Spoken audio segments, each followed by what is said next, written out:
Some are about silence, some are about shadows, and some are about questions that remain long after the last shot was fired. There are mysteries that were never written in textbooks, yet they haunt anyone who has ever heard of them. Like the thunder of anti-aircraft fire echoing through the skies of Los Angeles, aimed at an invisible threat no one ever saw. Like Hitler's symbolic globe of world domination, once towering in his private office, now vanished without a trace. And like the fragile list of 17 British names penciled in block letters inside the walls of Auschwitz, names with no stories, no photos, no answers. These are the unsolved enigmas of World War II. They challenge everything we think we know about the past. And they remind us that even in an age of records, intelligence, and international war, not all truths were ever revealed. In this video, we dive deep into 5 chilling mysteries of WWII. Stories that continue to stir unease, raise new questions, and defy any clear conclusion. But before we uncover what lies beneath the surface of history, legend says you'll have incredible luck if you like and subscribe before this video ends. Let's begin.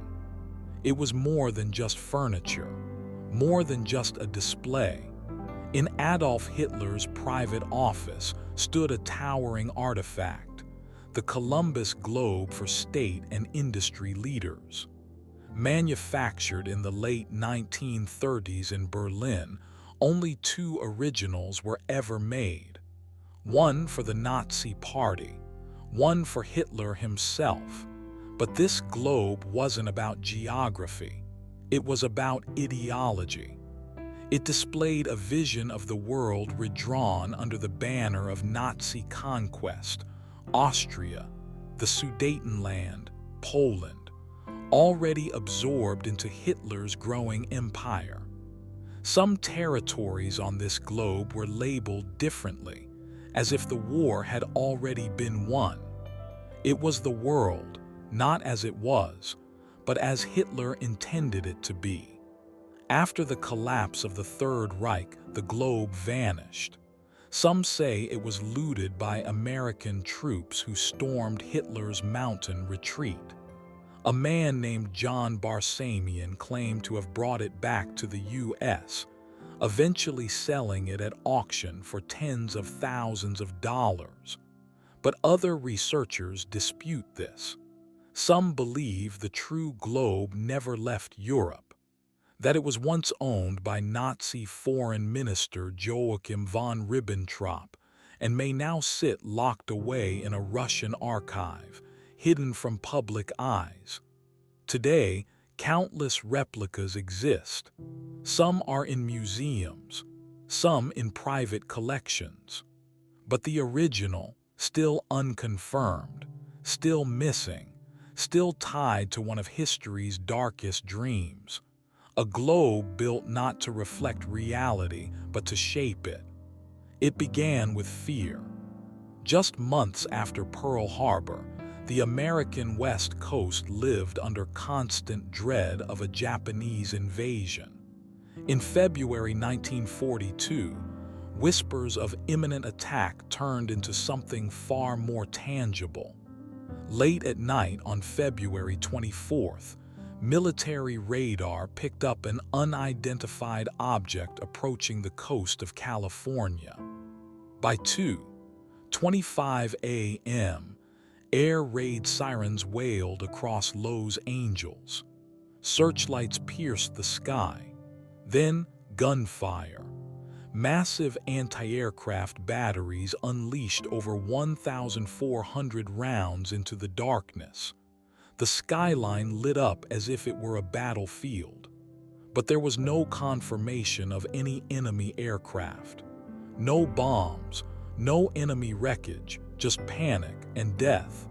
6 civilians died, 3 from heart attacks and 3 in car accidents during the chaos. The next day, U.S. Secretary of the Navy Frank Knox declared it a false alarm. A weather balloon, perhaps, or mass hysteria. But many didn't buy the explanation. Why did trained gunners fire for hours if there was nothing there? What did the radar pick up? Some eyewitnesses claimed they saw something hovering, something metallic, and the fact that no one ever found debris only deepened the mystery. Some have speculated that it was an experimental aircraft. Others go further, suggesting UFOs. The Battle of Los Angeles remains one of the most inexplicable military responses in American history. A battle fought against nothing. Or was it? Anne Frank's voice lives on through her diary, but her silence, how it came to be, remains one of the most painful enigmas of the Holocaust. For over 2 years, she and her family lived in hiding in Amsterdam, behind a bookcase in a secret annex. Each day brought the terror of discovery, and each night she wrote about love, about fear, about hope. But on August 4th, 1944, their secret world was shattered. A Nazi officer named Karl Silberbauer led a raid on the annex. Anne was captured, deported, and died in Bergen-Belsen in early 1945, likely of typhus, just weeks before the camp was liberated. Her father Otto was the only survivor. He later published Anne's diary, turning her into a symbol of innocence lost. But a question still pierces through history. Who betrayed them? Who told the Nazis where to find the Franks? Over the decades, dozens of theories have emerged. A jealous neighbor, a former colleague, even someone within the resistance compromised under pressure. But no theory has been proven. In 2016, a new team of investigators, former FBI agents, historians, forensic experts, reopened the case. They considered whether the raid wasn't betrayal at all, but collateral fallout from an investigation into illegal food coupon distribution. Still, no definitive proof has surfaced. Some suspects are long dead, others left behind no records, and so we're left with a bitter truth. The most famous girl of the Holocaust may have been silenced forever by someone we'll never know. December 5, 1945. 5 Navy bombers, known as Flight 19, departed Fort Lauderdale, Florida for a routine training mission. It was supposed to take a few hours. They never came back. Midway through the flight, communications turned erratic. The lead pilot, Lieutenant Charles Taylor, radioed that his compass had failed, that they were lost, confused, drifting. His last message was chilling. "We seem to be entering white water. Nothing looks right." A search plane was immediately dispatched. It also vanished. Altogether, 6 aircraft and 27 men disappeared without a trace. No wreckage, no bodies, nothing.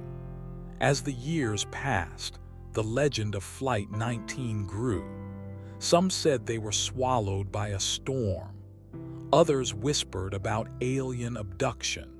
Some even believed they had slipped into another dimension, caught in the strange phenomena of the Bermuda Triangle. Decades later, it was revealed that Taylor had been reluctant to fly that day. He had reportedly asked to be excused. He had a feeling, and he was forced to go anyway. Some say he foresaw his own end. Others say the real mystery is still out there, under the waves.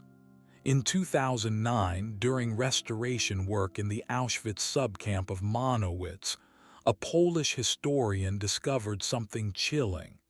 A piece of paper, yellowed, torn, covered in dust. It listed 17 names, all written in capital English letters. British names, no ranks, no context, just names, some marked with strange symbols. No one knows what those marks mean. Were they POWs? Jewish British soldiers transferred from another camp? Collaborators? Deserters? No theory fits completely. British military archives found no conclusive matches, and the symbols remain undeciphered. The paper itself may have been a death list, or a record of survivors, or something darker. We may never know. But what it shows is this: even in a place of horror, as well documented as Auschwitz, some stories remain untold.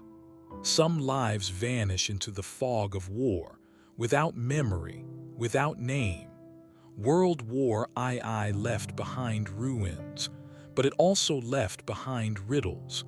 The globe of a madman, the sky battle that hit nothing, the betrayal of a girl who gave us hope, the planes that never returned, and the list of men who walked into a camp and never walked back out. These stories are not just about what happened. They are about what we still don't understand. They are not only mysteries, they are warnings.